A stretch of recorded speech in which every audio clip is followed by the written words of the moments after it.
예, 오늘 우리에게 주실 하나님 말씀은 요한복음 6장 36절에서 40절까지입니다. 여러분 이제 전도를 하다 보면은 어떤 마음들이 듭니까? 목사님 뭐 전도를 많이 해봤어야 알죠. 아니 그래도 우리가 전도 다 조금씩 해보잖아요. 근데 공통되게 느낀 게 뭐냐면 힘들다. 아 전도 힘들어요. 그렇죠? 웬만하면 복음 안 받아들여요. 안 받아들여요. 거절하고 뺀질거리고 아유 먹고 사는 문제고 도움도 안 되는 거 가지고 나 인생 좀 더 즐기고 싶은데 무슨 일요일 날 그런 데까지 가가지고 죽치고 앉아 있어. 아니 나 일요일 날 좀 편하게 좀 뒹굴뒹굴거리면서 그러고 있고 싶은데 무슨 교회를 가. 예수를 믿어. 그러다 결정적인 건 뭐죠? 야 성경을 어떻게 믿냐. 그런 걸. 그 어디 중동 신화 갖다 쓴 걸 어떻게 그거 믿어. 결정적인 거죠. 하여간 이런저런 이유로 해가지고 그 굉장히 이유는 다양하지만은 복음을 거절합니다. 그래서 우리가 전도를 많이 하면 할수록 야 이게 예수 믿는다는 게 생각보다 쉬운 게 아니구나. 그걸 많이 느껴요. 그 전도를 많이 한 사람일수록 뭘 많이 느끼냐면은 가장 첫 번째 야 내가 예수 믿었다는 게 이게 대단한 거구나. 그런 마음을 느낀답니다. 전도를 하게 되면은, 원래 이제 이 전도라는 거는 상대방을 위해서 하잖아요. 근데 실제로 이제 선교단체에서 하는 전도 폭발로 훈련 같은데 가고 또 거기서 이제 훈련생들, 간증들 들어보면은 되게 실제로 열매는 별로 없어요. 뭐 잠깐 사역리 나가가지고 뭐 전도하는 거 가지고 얼마나 열매가 있겠어요? 근데 대부분 사람들의 얘기가 뭐냐면은 그 상대방보다는 전도를 하는 내 자신의 유익이 굉장히 많았다. 영적으로. 이런 얘기를 해요. 근데 그 유익 중에 첫 번째가 뭐냐면, 야, 이렇게 복음을 받아들이지 않는데, 이제 나는 어떻게 해서 예수 믿게 되었을까? 이걸 다시 한번 생각한다는 거예요. 내가 예수 믿었다는 거. 두 번째는, 이제 복음을 전하면서 뭐 외우기도 하고 자기 스스로가 전할 내용에 대해서 잠깐 마음에 다지잖아요. 다지면서 자기 자신의 확신이 어떤 내용에 대해서 확신을 가진대요. 확신. 전하면서 자기 자신의 확신을 가진대요. 세 번째 뭐냐면은 사람들이 정말 완악하구나. 이걸 느낀대요. 완악하다는 걸. 그러니까 전도를 하면서 하나님의 심정을 조금 알게 되고 하나님의 심정을 알게 되니까 인간이란 게 이렇게 진짜 완악하구나. 맨날 교회에서 인간은 뭐 죄인이다 완악하다 하는데 그게 피부로 와닿지 않았는데 전도를 해보니까 완악하구나. 저도 이렇게 목회도 뭐 넓은 의미로 보면 이제 전도인데 성경고 근데 제가 목회를 하면서 가장 많이 느낀 게 뭐냐면은 인간이 참 완악하다. 제가 이제 성향이 이게 긍정적이고 뭐 이런 성향이 강하다 보니까 저는 사회를 바라보는 눈 이런 게 비판적이고 이런 거보다는 좋은 쪽으로 바라보는 게 시각이 강해요. 성향 자체가. 그러다 보니까 이 사회에서도 이렇게 아름다운 이야기들 있잖아요. 좋은 얘기들. 그러니까 이런 걸 주로 이렇게 많이 생각하는 스타일이라서 이렇게 그래도 참 사람 살아갈 만한 세상이구나. 참 좋은 사람도 많다. 저는 이제 이런 시각이 많거든요. 근데 이게 이제 문제가 뭐냐면은 그런 시각이 나쁜 건 아니고 좋은 건데 성경에서 말하는 인간이 얼마나 완악하다. 이런 게 깊이 피부에 와닿지 않았었어요. 근데 이제 목회를 해서 설교를 하고 이제 성도들을 이렇게 영적으로 인도를 하려다 보니까 이래서 성경에서 그렇게 사람들 향하여 완악하다고 표현했구나. 뭐 조금씩 선한 일 하고 뭐 서로 도와주고 뭐 이런 게 아니라 근본적으로 하나님에 대하여 갖는 태도 이게 얼마나 큰 문제야. 그게 큰 문제예요. 전도를 하다 보면 그걸 알게 되거든요. 사람이 나빠서가 아니라 이 사람들이 하나님을 대하는 태도가 얼마나 문제가 있다는 걸 우리가 강렬히 느낀단 말이에요. 완악하다. 인간은 주인이구나.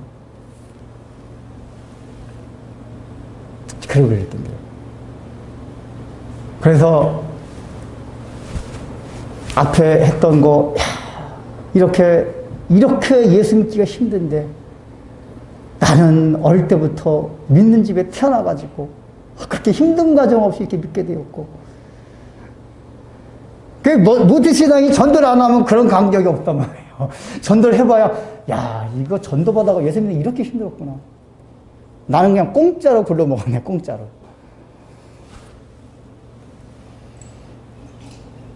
그래서 이 복음 자체의 중요성과 함께 뭘 생각하냐? 믿음. 그러니까 예수님이 우리를 위해서 십자가에 못 박도록 한 사건 자체, 복음의 내용입니다. 근데 이것도 굉장히 놀랍고 경이스러운 일인데, 전도를 하다 보면 어떤 거에 더 놀라냐? 이걸 안 받아들인단 말이에요. 그러니까, 야, 이 사실을 내가 받아들였다는 거, 복음을 받아들였다는 거, 하나님이 계시다는 걸, 천국과 지옥이 있다는 걸 내가 믿어졌다는 거. 나중에 늘 고백하는 게 뭐냐면 믿었다가 아니라 믿어졌다예요. 믿어졌다. 믿어진 거. 이게 너무나 감사해요.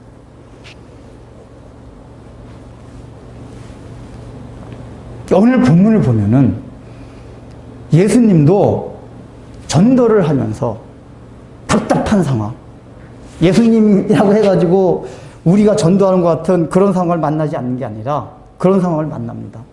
지금 6장을 통해서 계속 살펴보는 게 뭡니까? 예수님께서 당신이 하늘에서 내려온 하나님의 아들이라는 걸 알려주고 싶었어요. 그래서 오병이어 기적을 베풀어가지고 그 자체가 하나님의 아들임을 보여주기 위한 표적이었어요. 근데 그걸 보고도 사람들은 깜깜무소식이에요. 몰랐어요. 그래서 예수님이 오늘 읽은 본문 이전에 계속해서 뭐 생명의 떡 얘기하고 썩을 양식 막 이런 얘기를 하잖아요. 했던 얘기가 뭐죠? 너희들 제발 좀 믿어라. 날 믿어라. 계속해서 예수님이 그거를 노력을 한 거예요. 근데 오늘 딱 36절에 보면 뭐라고 나오죠? 내가 너의 일을, 너희가 나를 보고도 믿지 아니하는구나. 그러니까 예수님의 마음이 얼마나 답답했으면은 차라리 저 구약의 성도들이라든가, 요건 특별히 유대인들 중에서도 갈릴리 지방 사람들입니다. 여기 배경이 저그 예루살렘 저쪽에 있는 아직까지 나를 접하지 못했던 사람들, 이런 사람들이라면 모르겠는데, 너희들은 얼마나 오랫동안 나를 쫓아다니면서 기적도 뭐 오병이어 기적만 봤냐? 다른 기적도 보고 얼마나 하늘나라의 그 보물 같은 말씀들을 듣고, 더군다나 영생 그 자체이신 예수님을 보고도 어떻게 나를 믿지 못하는가? 예수님이 막 한탄스러워져서 말씀하시는 거예요. 근데 이게 뭐냐면 전도의 실패. 그지만 예수님도 전도 실패하신 거예요. 믿으려고 애를 쓰게 했는데도 안 믿어요. 예수님이 이 나를 보고도 믿지 아니한다는 얘기 뭐죠? 오병이어 기적과 같은 믿을 만한, 조금만 생각하고 묵상하고 마음을 열면은 믿을 수 있는 그런 사건들을 예수님께서 많이 주셨어요. 그럼에도 불구하고 믿지 못하는 이 완악한 자들아. 그 당시는 이 유대인들한테 한 얘기지만은 이게 뭐냐면은 우리 인류 전체를 대표해서 얘기하는 거예요. 예. 그 인류 역사를 통해서, 성경을 통해서 이렇게 저렇게 예수 그리스도를 믿게끔 하기 위해서 하나님이 보여준 지 얼마나 많은지 몰라요. 지금 당장 우리 같은 경우는 200년 전에 선교사들 통해서 복음이 들어오고 그 복음을 받은 사람들에 의해서 또 복음이 전해지고 하면서 얼마나 많은 사람들이 복음을 들었습니까? 또 주변에서 어떤 사람이 변화가 되고 기적비슷한 것도 보고, 그 잘만 생각하면은 예수님을 만날 수 있는 기회가 다 많이 있었어요. 있었는데도 복음을 받아들이지 못하는 너희들아. 그 얘기란 말이에요. 그러니까 이거는 그렇게 우리 인간의 하나님을 대하는 인간의 완악함을 지적함과 동시에 뭘 또 얘기하는 거냐.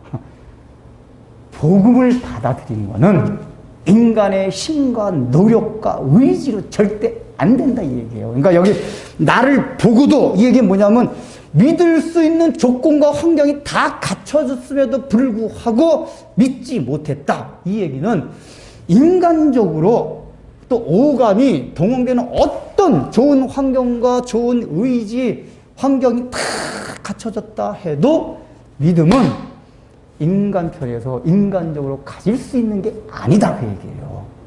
아니다. 말씀인데. 근데 우리는 예수님이 십자가 못 박혀 돌아가신 것까지는 받아들이는데 믿음은 내가 믿었다라고 생각해요. 근데 그 믿음 자체가 사실은 너의 인간적인 어떤 의지나 힘으로 믿은 게 아니라 그 얘기예요. 그걸 말씀해 주는 거예요, 지금. 조리. 왜냐하면은 저 같은 경우도 뭐 이런 표적 안 봤어요. 근데 어릴 때부터 믿는 가정에서 태어나가지고 언제부터 믿었는지도 몰라요. 그냥 나 보니까 예수 믿고 있어요. 예수님 내 구주 믿고 있어요. 그러니까 나도 고백되는 게 뭐냐면은 이게 저도 이제 목회하면 야, 예수 믿는 게 이게 참 쉬운 일이 아니다. 근데 나는 믿게 되었네.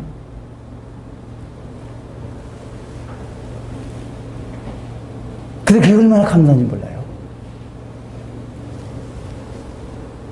예수님을 눈앞에 두고 보면서도 믿지 못하는 인간의 완악성과 동시에 그 완악함 때문에 인간의 어떤 것을 가지고도 예수님을 믿을 수 있는 게 아니다 그 얘기예요. 이걸 이제 우리가 교리적으로 뭐라고 표현합니까?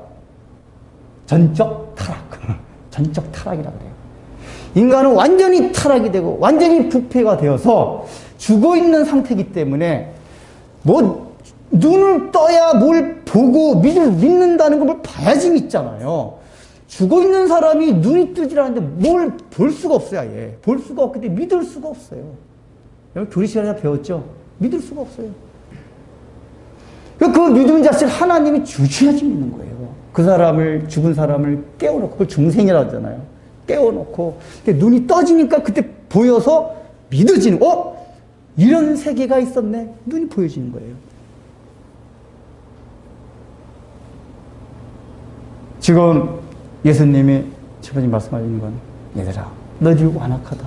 그 완악함 때문에 너희가 가진 의지로, 힘으로 나를 믿을 수가 없어. 그러면서 이제 37절에 뭐라고 말씀하시나요? 아버지께서 내게 주시는 자는 다 내게로 올 것이요 라고 얘기를 해요. 뭐라고요? 아버지께서 내게 주시는 자.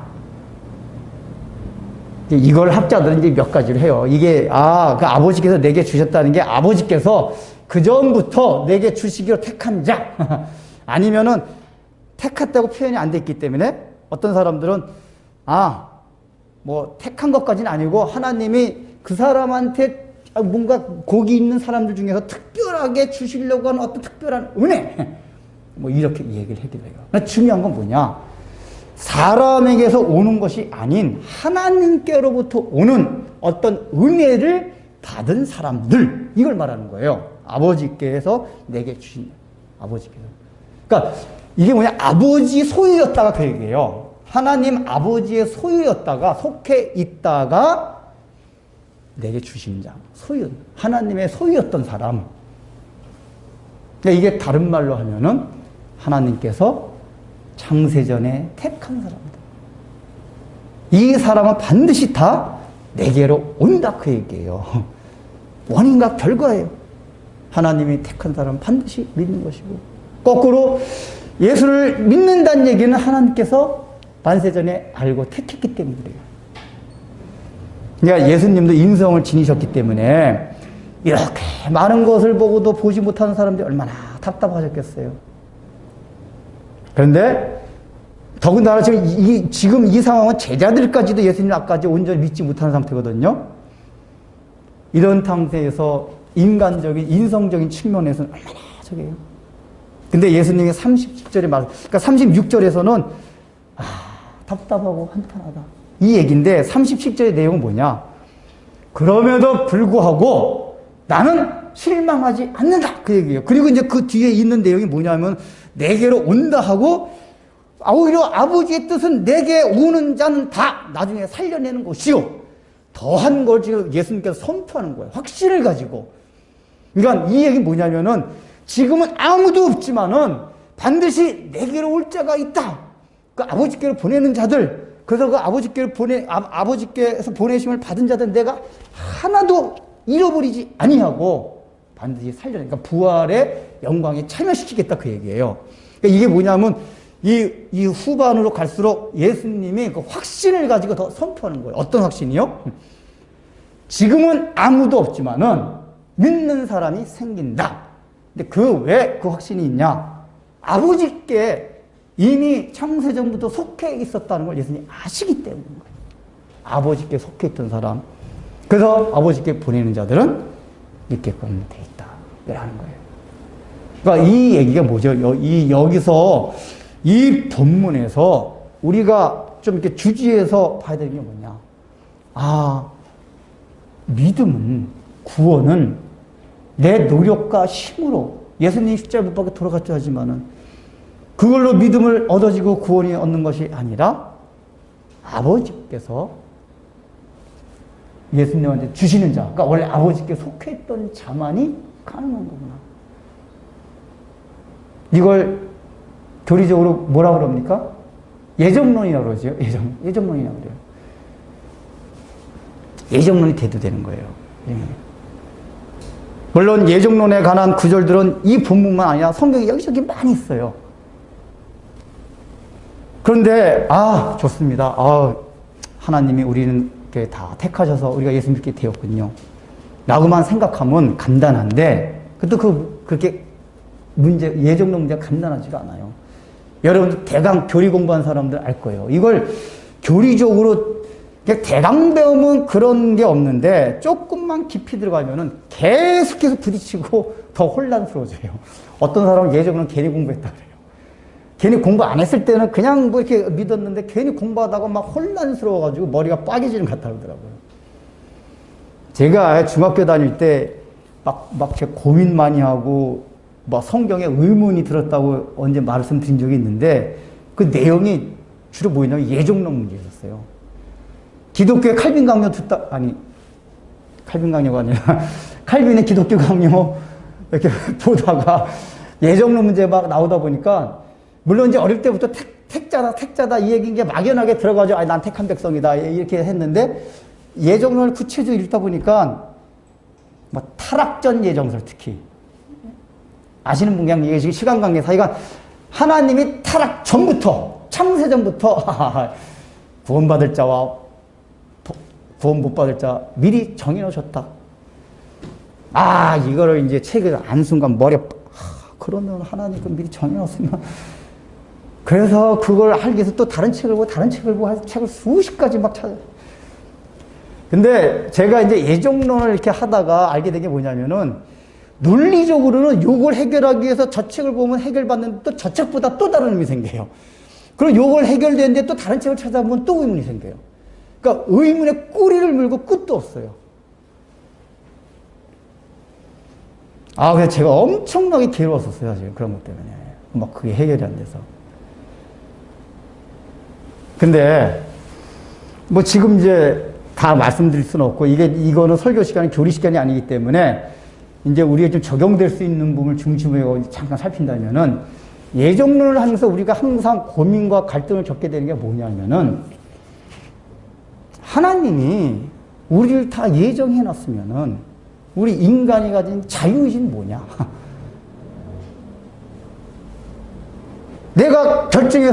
일단 내가 결정해서 예수를 믿었잖아요.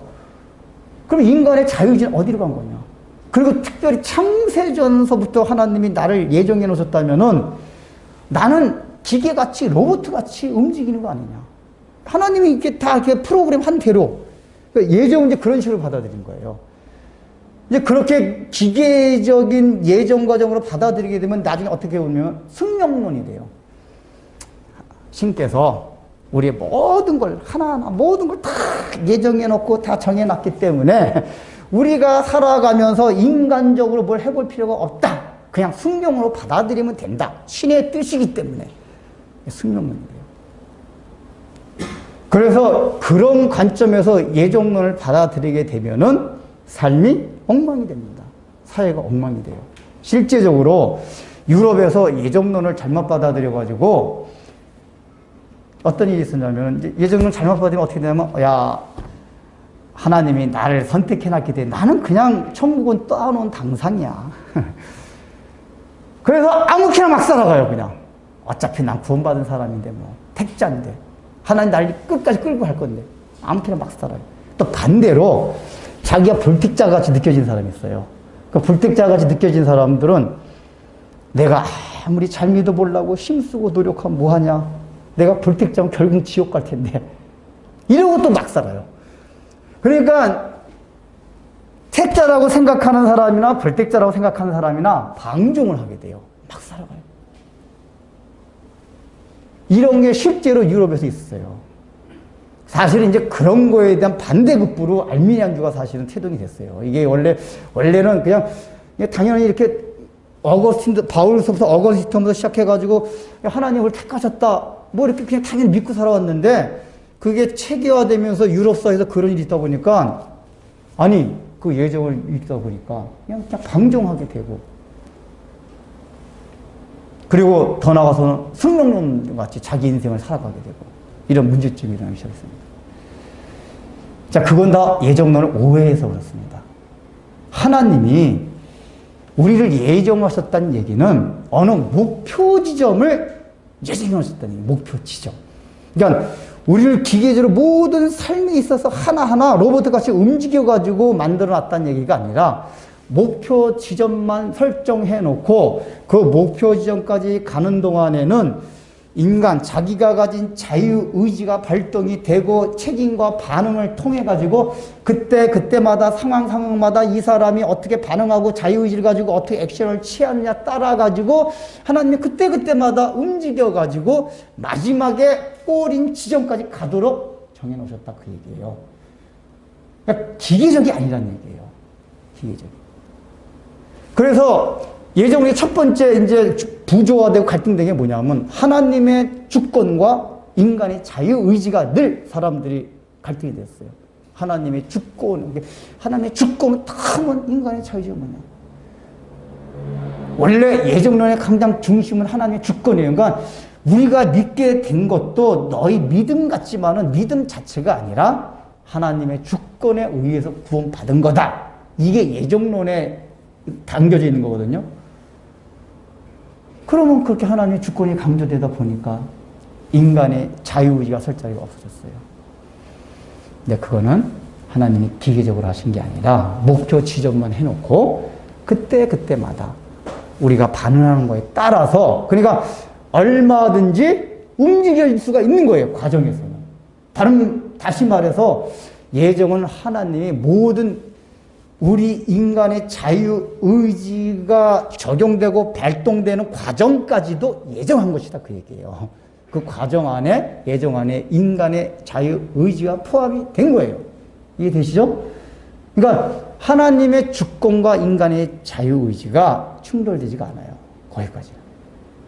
그래서 이걸 하게 되면은 예정론을 숙명론으로 받아들이지 않아요. 왜냐하면은 기계적으로 하나님이 하나하나 다 결정해 놓으셨으면은 사람이 그냥 자기가 살아가면서 모든 상황과 환경을 받아들여야 돼요.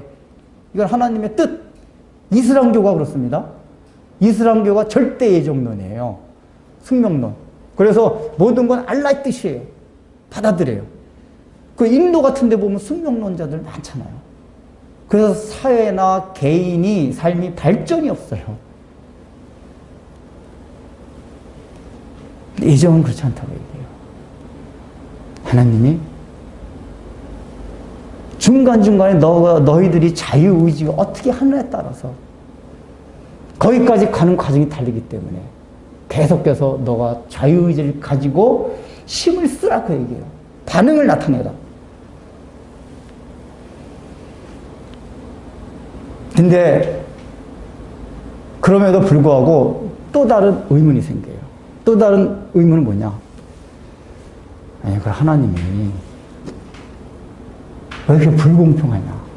어떤 사람은 택하고 어떤 사람은 왜 버리느냐? 근데 이거는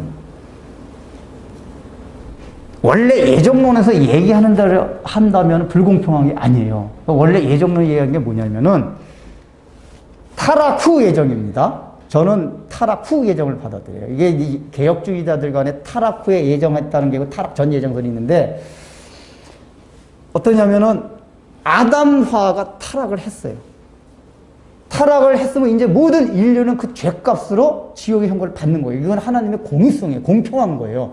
죄를 지었기 때문에 지옥 간단 말이에요. 그런데 모든 인류가 하나님의 공의로운 성품의 지옥을 가게 됐는데 공평한 거예요. 하나님이 어떤 사람을 긍휼히 여기셔서 그 중에서 어떤 사람들을 딱 따로 택해서 끄집어 내주신 거예요. 자, 이게 불공평합니까? 원래 공평했는데 그 공평한 가운데서 특별한 사람들한테 은혜를 더 베푼 거란 말이에요.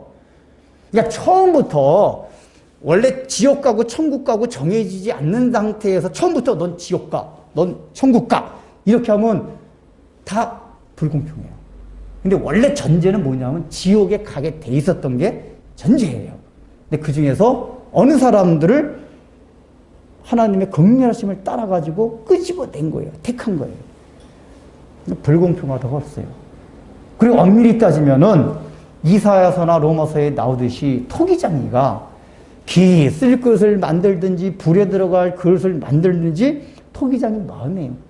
하나님 마음이에요, 사실은. 엄밀하게 말하면. 그러니까 이제 조금 저기에서라도 뭐냐면은 그냥 아유 하나님 독재자 같고 이렇게 욕을 할 수는 있지만은 논리적으로 모순은 안 돼요. 그렇게 얘기하면은 그냥 타락 후 예정을 얘기하면은 좀 독재자 같은 이런 이미지는 있지만은 논리적 모순은 없습니다.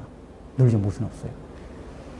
근데 저도 제일 걸리는 게 논리적 모순이 어디서 걸리냐? 아예 그런 차원에서 설명하면 하나님 좀 독재자 비슷하게 생각하고 안 믿는 사람 말고 이렇게 하면 돼요. 그러니까 우리는 그리고 믿은 사람 너무 감사하고 야, 그 가운데서 나는 구원받았구나. 그럼 끝났는데 뭐가 문제냐? 성경을 읽다 보면은 이렇게 하나님이 우리를 만세전에 선택했다는 구절도 있지만은 어떤 구절은 우리 반대편에 있는 알미니안주의자들이 얘기하듯이 하나님은 모든 사람을 구원하기를 원한다. 이런 성경 구절들이 있단 말이에요. 그 성경 구절이 하나도 없으면은 그냥 여기까지만 괜찮아요. 근데 성경은 하나님 모든 사람 구원받기로 하는. 오늘도 본문 보면은 여기 지금 내가 그렇게 너희를 했는데 너희가 보고도 믿지 아니하였도다. 한탄스러워요. 근데 예수님이 여기서 이 사람들 너희는 불택자라 지옥 가다 이런 이미지가 없어요. 뉘앙스가 없어요. 뉘앙스가 없어요.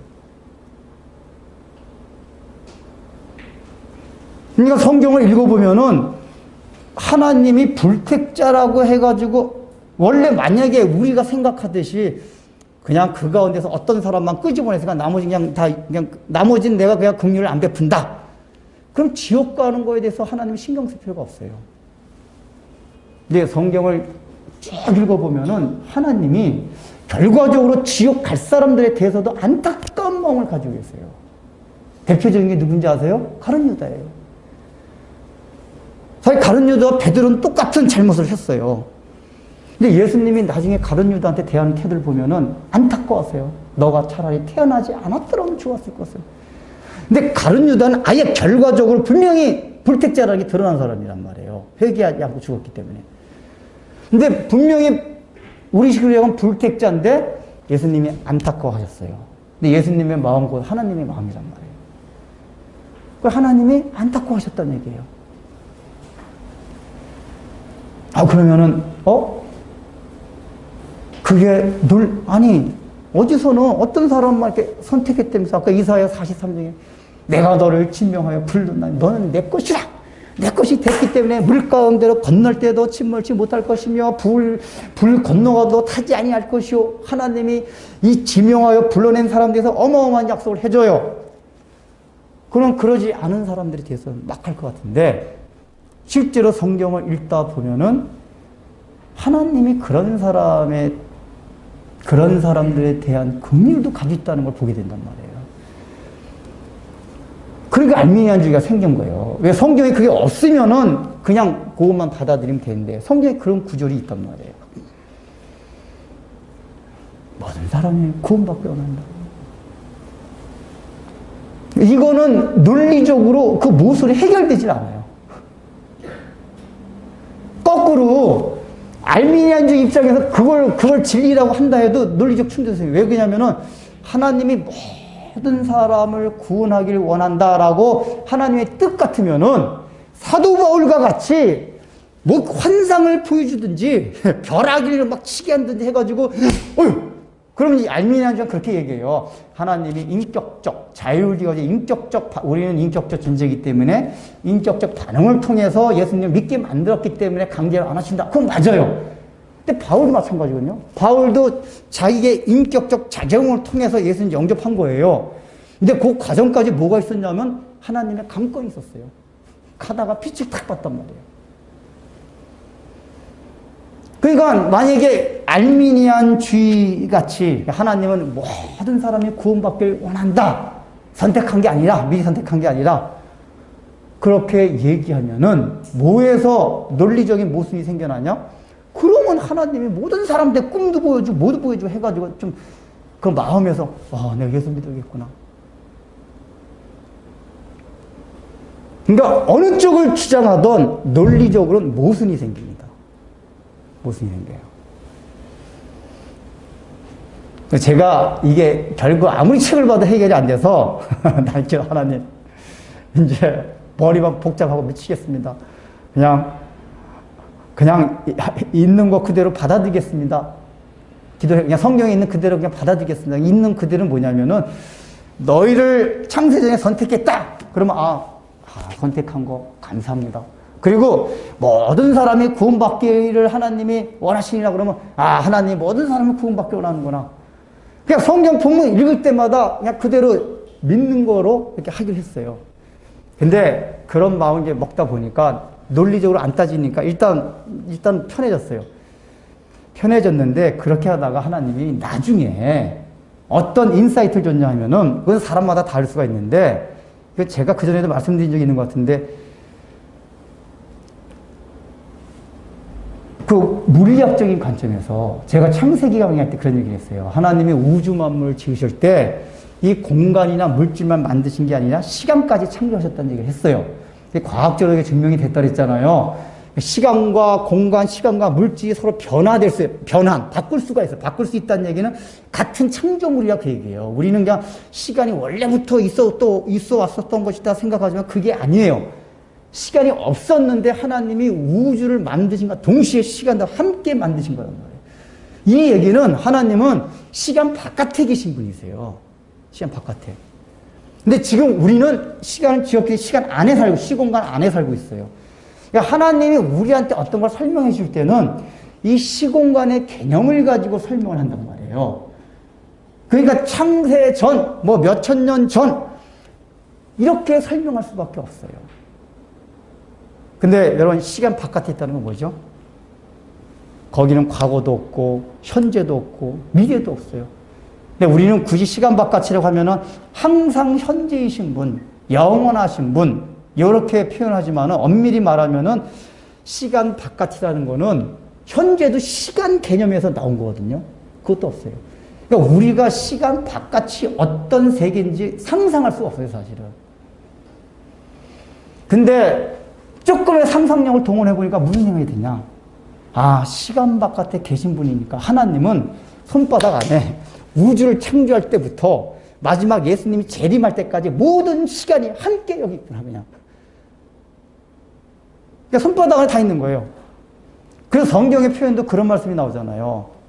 하나님께서는 1000년이 하루 같고 하루가 1000년 같고 이런 말씀을 하세요. 저는 그걸 그전에 수사학적인 표현으로만 생각했어요. 그러니까 이제 크로노스가 아닌 카이로스 시간 개념. 근데 그게 잘 생각하니까 그런 수사학적인 표현뿐만 아니라 물리적인 표현이에요. 시간 바깥에 계신 분한테는 1000년이나 하루나 1초나 1억 년이나 똑같다고 얘기해요. 그 지남. 그러니까 물론 우리는 쉽게 탁 와닿지는 않을 수도 있어요. 그래서 제일 쉬운 게 뭐냐 하여간 지금 시간 바깥에, 이 시간 안에 있는 게 다 우주의 역사, 예수님 재림은 다 손바닥 여기 있어요. 근데 시간 바깥에서 그걸 보고 계시는 거예요. 그러니까 하나님은 아담하와 타락할 때와 예수님 재림하기 직전에 누가 죄 짓고 안 짓고가 같이 보고 있다고 얘기해요. 이해되세요?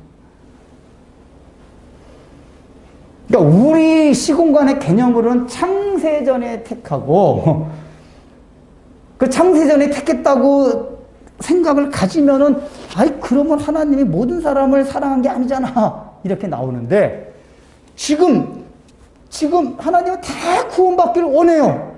근데 시간 바깥에서 보니까 창세전이 아니라 지금 하나님은 항상 현재에서 이 사람이 지금 죄를 지으려고 하고 마음속에 나쁜 마음 먹고 그 불택자가 되어버란 말이에요. 그러니까 이런 거 여러 이해되면 이해되신 대로 되고 안 돼도 상관없는데 중요한 건 뭐냐면은 제가 깨달은 게 그거예요. 아, 성경을 읽다 보면은 저는 예정론 문제가 가장 크게 대두됐는데 논리적으로 충돌되는 것도 있어요. 논리적으로. 그 문제뿐만 아니라. 근데 논리적으로 충돌되는 거에 대해서는 아, 이게 우리와 하나님과 차원이 다르기 때문에 하나님이 그저 우리한테 맞춰주느라고 시공간의 개념을 가지고 성경을 기록하게 하셨고 설명했기 때문에 일어날 수밖에 없는 일들이라 그 얘기예요. 그래서 우리가 겸손한 마음을 가져야 된다는 얘기예요. 이해는 안 되지만은 하나님이 창세전에 우리를 선택해놨다는 말씀이 나왔으니까 아 맞아 창세전에 우리를 선택했어. 더 어루구절 읽다 보니까 모든 사람이 구원받기를 원하신데 그것도 맞아. 논리적으로는 그 논리가 뭐죠? 시공간 안에서 논리란 말이에요. 시공간을 벗어날 때는 아니에요. 그래서 그냥 마음을 딱 그렇게 가지면 돼요. 아, 논리적 충돌과 모순이 있는 것들은 그냥 성경에 있는 그대로 믿고 받아들이면 된다. 제가 이제 그런 물리적인 개념으로 그걸 이렇게 마음에 와닿기 전에 고민 해결했다 그랬잖아요. 아, 그냥 있는 거 받아들이자. 그래서 누가 그런 설명을 했어요. 천국에 막 이제 죽어서 천국에 딱 가려고 하다 보니까 천국 문 앞에 뭐라고 써졌냐면은 누구든지 들어올 수 있는 문! 이렇게 써놨더래요. 딱 들어가서 보니까 택한 자만 들어오는 거예요. 이제 그걸 잘 보여주는 거예요.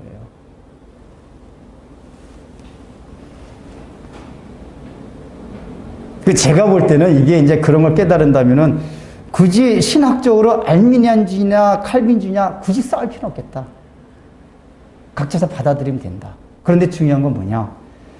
신앙생활 우리가 그러니까 이게 사변적으로 생각하지 말고 모든 건 우리 신앙생활에 도움되고 적용이 돼야 됩니다. 근데 이게 알미니안적인 관점을 받아들이는 것과 칼빈주의에 있는 예정론을 받아들인 것과 어느 쪽이 신앙생활에 낫느냐? 제가 이제 객관적으로 모든 사람을 바라보거나 제 경험을 바라볼 때 예정론을 받아들이는 게 신앙생활에 훨씬 유익해요. 아까 말했듯이 잘못된 예정론은 아주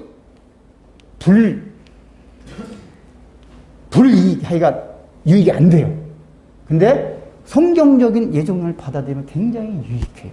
왜 그러냐? 첫 번째, 예정론은 우리 마음의 깊은 곳에 안정감과 평안을 줘요. 왜냐? 내가 믿었다고 생각하면 늘 불안해요. 왜냐하면 아까 말했잖아요. 그건 알미니안주의자들도 인정하는 게 뭐냐면 인간이 거의 타락해가지고 언제든지 잘못될 수 있다는 거를 그 사람들이 인정을 해요. 그러다 보니까 늘 두려워요. 구원에서 떨어질까봐, 천국까지 못할까봐. 그러니까 신앙생활이 막 불안해요. 근데 이 예정론 쪽을 받아들이게 되면은 내가 예수를 믿었다는 사실 하나만 확인되면 예수를 믿었다는 건 내가 택함을 받았다는 얘기거든요. 왜냐? 예수를 믿는 거는 성령의 감동함이 아니면 믿을 수가 없어요. 그러니까 택함을 받았다는 가장 큰 증거가 뭐죠? 착하고 살아간 이게 아니라 믿어지는 거예요. 믿어지는 거. 예수님이 하나님의 아들로 나의 구주로 천국과 지옥이 있는 거. 이거 믿어지는 게 택한 가장 큰 증거예요. 근데 알미니안 입장을 받아들이게 되면은 그렇게 하다가 자기가 죄라도 하나 범하면은 나 지옥 가면 어떡하냐 막 벌벌벌 떨어요. 존 버년이 그랬었대요. 존 버년이. 철로 역정인 존 버년이. 무슨 죄인지 모르는데 그것 때문에 펄펄 떨다가 나중에 이 하나님의 주권 이걸 받아들이고 난 다음에 너무 마음이 편해졌대요. 존 버년도 양심이 예민하기 때문에 하나님 이거 어떡합니까?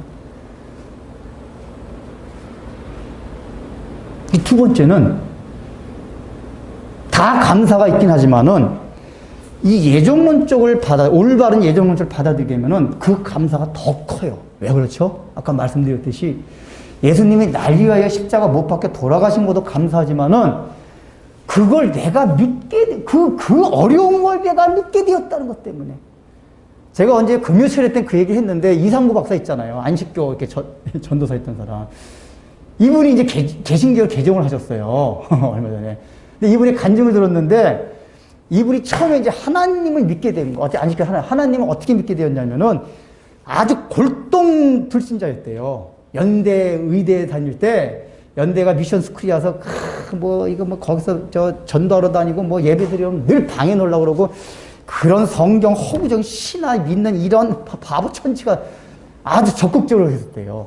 근데 이 사람이 하여간 중간은 생략하고 미국에 가서 하여가 이제 이렇게 의사 생활을 하다가 이제 뭔가 마음에 야 정말 하나님을 참 믿었으면 좋겠다. 이제 이런 마음이 이제 들기 시작한 계기가 있었어요. 이제 그건 생략하고. 근데 이분이 이제 어떻게 하게 됐냐면 그래서 누가 갖다 준 손님 환자 중에 한 명이 갖다 놓은 성경을 이거라도 한번 봐볼까 하고서 어느 날 그 진료가 끝나고 성경을 딱 폈대요. 근데 창세기가 딱 나오는데 어떤 창세기 내용이냐? 노아가 950살까지 살고 이런 내용도 있잖아요. 창세기에서 막 900몇 세까지 산 내용들. 근데 자기가 그걸 딱 봤는데 그걸 보는 순간 경천동지 말 맞나요? 네. 막 지구가 흔들리는 너무 놀라운 경이로운 걸 느꼈대요. 그 내용이 뭔지 아세요? 원래 연대자기가 다닐 때도 그 성경을 본 적이 있었대요. 그 맨날 그 다른 애들이 그 크리스찬 학생한테 야 이런 뻥을 너는 믿냐? 사람이 어떻게 950살까지 사냐? 960 이 미친놈들 어디 중동의 거짓말 신화를 믿고 있고 그랬었대요. 그런데 그날은 똑같은 성경이 딱 펴졌는데 무슨 생각이 들었냐? 혹시 이게 사실일지도 모른다. 아니 그러니까 확신을 가지고 이게 사실이다가 아니라 이게 사실일지도 모른다. 라는 자기의 생각 자체 때문에 경천동이 됐대요. 왜냐하면 자기가 생각할 때 자기 절대로 그런 거 믿을 사람이 아니래요. 그러니까 반신반의도 할 사람이 아니라는 거예요. 이 구약 성경을 보면서. 근데 자기가 반신반의 했다는 것 자체가 자기 인생 가운데서 가장 놀라운 사건이다. 아니 내가 이런 걸 보고 이게 사실일 수 있다는 생각을 해? 그래서 하나님은 계시는구나. 그러셨대요. 웃기죠? 아까 그분이 하니까 지식이냐는 자기가 하나님을 참 영접하는 것 같은 참 다양한데 하나님이 안 계신다면 내가 절대로 이런 걸 반신반의할 수도 없는데 하나님 계십니다. 그래서 마음문 열고 하나님 제가 하나님 계시면 믿겠습니다. 그래 기도하고 나면서부터는 이제 막 믿어지더래요. 이제 막 그 다음부터 이런데 옛날에 한번 이거 그러니까 이분들 얘기가 자기가 믿으려고 해서 한 게 아니에요. 물론 뭔 삶의 계기로 인해 가지고 나도 좀 하나님 참 믿고 싶긴 하다. 우리가 그런 간구는 있어요. 그런 거 있어야 돼요. 근데 결정적으로 믿게 된 거는 자기 의지가 그게 된 게 아니에요. 그 폈는데 반신반의. 이분의 얘기가 제가 경천동 그 표현이 정확하게 생각이 안 나는데 하여간 제가 딱 들었을 때 그 반신반의 된 그걸 보고 어떻게 저런 표현을 쓸까? 전 우주가 들썩이는 막 그냥 이런 그분한테는 삶에서 반신반의한 게 그러니 우리는 반신반의가 아니잖아요. 그죠? 우리 100%까지는 아니더라도 90% 70% 그리고 다 믿죠. 그러면 우리 경천동지 정도가 아니에요. 그냥 막 우주가 박살나는 그 정도의 놀라움과 감격이 있어야 된단 말이에요. 이게 그러니까 굉장히 놀라운 거예요. 우리가 지금 믿어지는 거 하면은 내가 어떻게 예수님을 믿게 되었을까? 그 어려운 예수님을 다 전도해도 그렇게 안 믿는 예수를 내가 어떻게 그 인간 예수 4대 성형 가운데 하나로 생각하는 그분을 나는 어떻게 하나님의 아들로 믿게 되었을까?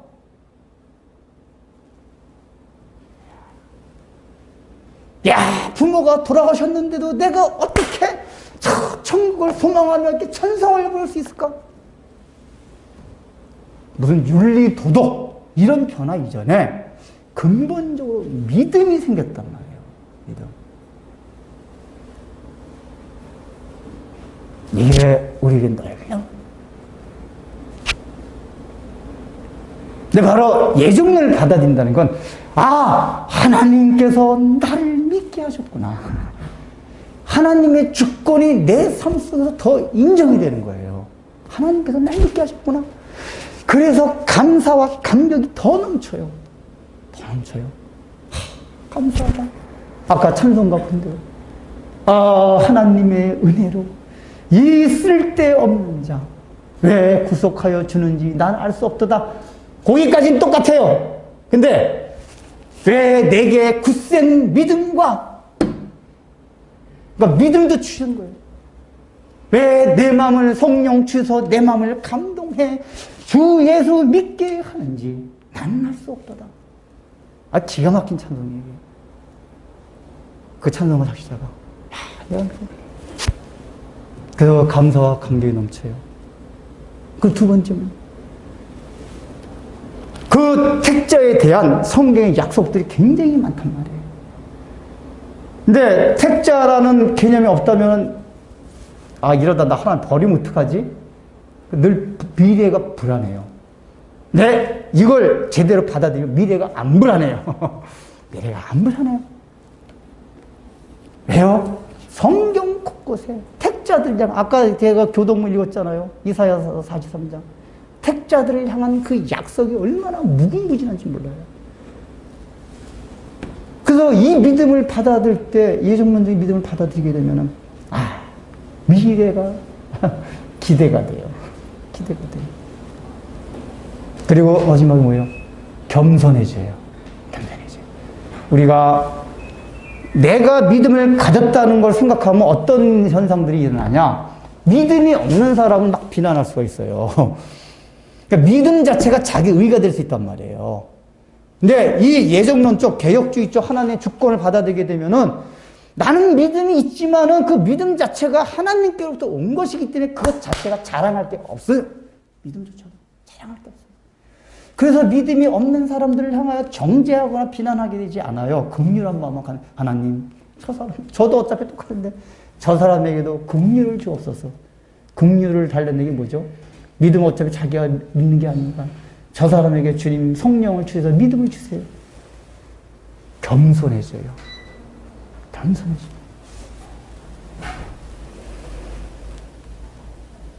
그래서 실제적으로 성경을 봐도 그렇고 기독교 역사를 봐도 그렇고 하나님 앞에 담대히 살아갔던 사람들은 이 믿음으로 살아갔어요. 이게 교리적으로 안 따져 성경의 인물들만 봐요. 한 사람도 자기가 노력하고 의지를 가지고 야 내가 어떤 하나님의 큰 일을 해야겠다 이렇게 한 사람이 한 명이라도 있습니까? 아니에요. 자기는 몰라요. 그때마다 자기가 결정하고 자기는 뭐 자기가 살아가면서 삶을 하긴 했는데 다 인생을 다 흘러가서 보니까 와 하나님께서 나를 택하셔서 이렇게 이끌고 왔구나. 아브람도 그렇고 야곱도 그렇고 이삭도 그렇고 요셉도 그렇고 뭐 내가 꿈을 이루려고 요셉이 언제 그랬습니까? 하나님이 꾸게 하시고 자기는 생각도 안 했는데 다. 그래서 그런 거로 인해서 하나님의 섭리에 대한 그 감사와 감격. 그래서 결정적으로 이걸 받아들이게 되면은 아까 미래에 대한 두려움이 없다 보니까 신앙생활 하는 것 자체가 즐거워져요. 근데 그 반대편 걸 받아들이게 되면은 내가 신앙생활 잘할 때는 룰루랄라 해요. 신앙생활 잘 못할 때는 완전히 또 저기가 돼요. 물론 이게 아까 말했죠. 경각심을 갖지 말라는. 그러니까 또 다른 차원, 경각심을 갖는 건 무슨 차원이냐. 예정론을 하게 되면 하나님이 목표 지점까지 나를 이끌고 간다는 걸 알아요. 우리는 성경 통해서 그 목표 지점이 어딘지 알아요. 하나님의 형상을 닮아가게 하는 거. 그걸 알아요. 그래서 근데 거기까지 가기까지는 내 개인의 자유의지를 이렇게 발동하도록 해가지고 이끌고 갔어요. 근데 내 자유의지가 그쪽 안 가고 싶어서 내 마음대로 막 이리 가고 저리 가고 막 해요. 그걸 하나님이 딱 바운더리 쳐놔요. 예정을 딱 바운더리. 그래서 자기 가진 자유의지를 가지고 그 바운더리를 딱 넘어서 가지고 목표 지점이 아닌 완전히 반대 방향 격길로 가려고 할 때는 툭툭툭 한번 친단 말이에요. 이거를 예정론 믿는 사람은 다 알아요. 늘 하잖아요. 내가 택자인데 이렇게 살다가 언제 한 대 얻어맞지. 이런 얘기 많이 들었죠. 우리 어릴 때 그런 얘기 굉장히 많이 들었어요. 목사님도 그런 얘기 많이 하시고. 택자들인데 너 그렇게 살다가 한 대 얻어맞지.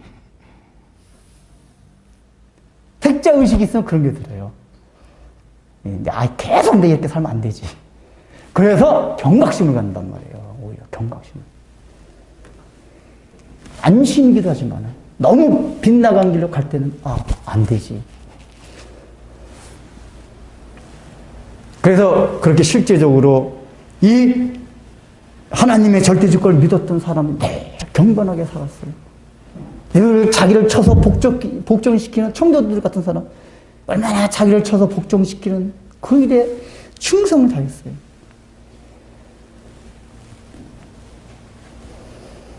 그러니까 아까 말했듯이 논리적으로 이제 그 마지막 지점 그거는 충돌이 되는데 여러분 제가 아까 물리적인 시간 개념 시간 바깥에 생각할 때 이해가 되셔서 받아들여가지고 그러면 저는 그래서 완전 깨끗하게 이게 해결이 됐어요. 저 개인적으로 논리적으로도 그게 안 되시면 그냥 안 되면 안 되는 대로 있는 대로 받아들이시되 우리 시공간 안에서 이해하는 거로는 가능한 예정론적으로 아유, 목사님, 저는 예정론 받아들이면 불안해 죽겠어요. 나 불택장 어떻게 해요? 그런 마음 드는 것 때문에 사람이 불안해 하거든요. 근데 보세요. 오늘 본문을 보면은, 그래서 내가 너에게 이르기를 너희는 나를 보고도 믿지 아니하는도다. 이렇게 했잖아요. 그러니까 이 사람들이 전혀 안 믿을 사람 같아요. 그죠? 불택자 같이 보여요. 아마 이런 예정교를 알았으면 예수님 이 말씀 하셨으면은, 우린 난 불택자인가 보다 이제 죽었구나. 이렇게 생각할 수도 있어요. 근데 이 사람들이 다는 아니지만은 나중에 예수님을 믿어요. 언제 믿죠? 이 사람들은 예수님이 십자가 못 박혀 가실 때까지 막 비난하고 조소하고 십자가 못 박힌데 함께 동참을 했어요. 악하게. 근데 언제? 나중에 예수님이 승천하신 다음에 베드로와 스데반 같은 사도들이 설교를 할 때에 그때 깨졌어요. 거기 사도행전에 나오잖아요. 어째고 그때 옷을 찢으며 왜냐? 우리가 그 예수님을 못 박여 죽었구나. 그래 동참했구나. 그래서 회개하고 예수님 앞으로 돌아가요. 택자예요. 택자. 이 얘기는 뭐냐? 예수님이 이런 말씀하시는데 자기가 자꾸만 그 불안, 나 택자냐 불택자인가 막 불안해. 그렇게 생각하는 사람들은 다 택자일 가능성이 많다고 생각하시면 돼요. 돼요. 그리고 전반적으로 일단 교회 나오는 사람들은 여기서 예수님을 다 만났던 사람들이잖아요. 물론 100% 그런 건 아니지만은 자신이 택자라고 생각하세요. 원래 어차피 택자, 불택자는 마지막 죽기 전까지 가야지 않은 거란 말이에요. 그러니까 우리가 실제적으로 어떤 생각을 하는 게 중요하냐. 일단 교회에 나왔다는 얘기는 그래도 뭔가 예수님을 믿어보려고 하는 것들이 나왔어요. 그렇다면은, 나는 아직까지 믿음이 확실치는 않지만 반신반의하고 있긴 하지만은 이미 나는 하나님께서 나를 택한 자구나. 라고 생각을 하세요. 택자. 그리고 믿음이 안 생기면 그때 뭘 해야 되죠? 하나님, 저는요, 아직까지 성경이 다 믿어지진 않아요. 근데 이게 믿는다는 게 내가 믿는다고 해서 믿는 게 아니잖아요. 목사님 설교 들어보니까 성령께서 감동을 주셔야 된다면서요. 주님, 저 긍휼히 여겨주셔서 은혜 주셔서 그 믿음을 주세요. 이거 기도하란 말이에요. 이거를. 그 믿음을 주세요. 이게 그건 기도 때문이 아니라 그렇게 기도를 통해서 우리 하나님께서 그러니까 그런 기도를 한다는 것 자체가 택자이기 때문에 그런 기도가 나온 거예요. 사실은. 그런 과정 하나하나를 다 거쳐서 그 자체가 예정 가운데 들어가 있는 거예요. 어떤 사람. 그걸 통해서 하나님께서 어느 날 다 은혜를 주셔서 그런 경우가 있어요. 이게 믿음이 이렇게 점진적으로 뭐 하나 믿어지고 뭐 하나 믿어지고 이런 사람이 있는데 어떤 사람은 어느 날 갑자기 설교 듣는 가운데 아니면 설교 듣기 아니면 어느 버스 타고 가는데 갑자기 성경이 탁 다 믿어지는 경우가 있대요. 가서 봐. 내가 이게 왜 믿어지지? 이제 하나님이 역사하는 때가 있는 거예요. 때가요. 네, 여러분들 교회에 나오신 여러분들 일단 여러분 다 뭐예요? 택자라고 생각을 하세요. 택자라고 생각. 여기 있는 사람이 이제 이 사람 이렇게 예수님을 비판하고 죽이려고 했던 사람들도 결과를 보니까 택자인 사람이 많았어요. 사도행전에 보니까 택자인 사람이 많았어요. 그러니까 마음이 안심을 하고 주야 저를 이곳에 불러주신 거 여기까지 불러주신 거 제가 택자인 것 같습니다. 감사합니다. 믿음 좀 더 주세요. 근데 그리고 마지막 이정을 받으면 좋은 게 뭐냐? 미래에 대해서 숙명론을 받아들이고 소극적인 삶이 아니라 그 반대로 엄청나게 적극적인 삶을 살아가요. 숙명론은 환경이 안 좋고 죽어가지고 아이고 그냥 받아들여야지. 근데 예정론을 받아들이게 하면 성경을 통해서 약속된 사실을 우리가 알고 있어요. 주여! 주님께서 택자에게 주시는 그 약속도 여기 다 있잖아요. 이걸 이루어 주옵소서. 저는 택자니까. 그래서 더 강력하게 그 미래를 설계하고 미래에서 적극적으로 나가게 된다 그 얘기예요. 더 낙천적이고 정열적으로. 제가 그 전에 그런 말씀을 드렸죠. 숙명론은 뭐라고 그랬죠? 확정된 미래를 감지하고 흘려야 될 땀을 포기하는 것. 이게 숙명론이에요. 나 미래는 나 신께서 이렇게 정해놨겠지? 그럼 내가 노력하면 뭐하냐? 그래서 확정됐다고 생각하고 자기 미래가 그것 때문에 마땅히 흘려야 될 땀을 아예 포기해버려요. 근데 예정론은 뭐죠? 확정된 미래가 아니라 약속된 미래를 감지하고가 아니라 바라보고 약속된 미래를 그 약속이라는 건 뭐죠? 또 내가 이루어달라고 하는 게 기도하는 가정 속에서 하는 거예요. 그걸 바라보고 그것 때문에 그 약속을 이루기 위하여 더욱더 땀을 흘리는 것이다. 반대예요. 숙명론은 틀려야 될 땅까지 포기하는 건데 예정론은 약속된 미래를 바라보고 더욱더 땀을 흘리는 것이다. 그 두 개 외우고 끝냅시다. 자, 시작! 숙명론은 확정된 미래를 감지하고 그것 때문에 흘려야 될 땀을 포기하는 것이다. 그 다음 예정론 시작! 예정론은 약속된 미래를 바라보고 그것을 위하여 땀을 더욱 흘리는 것이다. 아멘. 네, 기도하겠습니다. 하나님 아버지, 그래도 저희들에게 이만큼이라도 예수님을 믿게 되었다는 이 사실 하나가 주님께서 저희들을 창세전에 택하였던 증거로 저희들이 받아들입니다. 그래서 하나님 이제부터는 불안하지 않게 하여 주시고 택한 자에게 주시는 놀라운 축복과 풍성한 약속들 바라보고 우리가 그것을 바라보면서 현재의 어렵고 힘든 상황 때문에 지치고 힘들고 낙담하는 것이 아니라 우리에게 택자에게 약속된 모든 미래를 바라보며 더욱더 힘있게 땀을 흘리며 그것을 향하여 줄다름 칠 수 있는 믿음들을 긍휼과 은혜를 저희 모두에게 허락하여 주옵소서. 예수님의 이름으로 기도드립니다.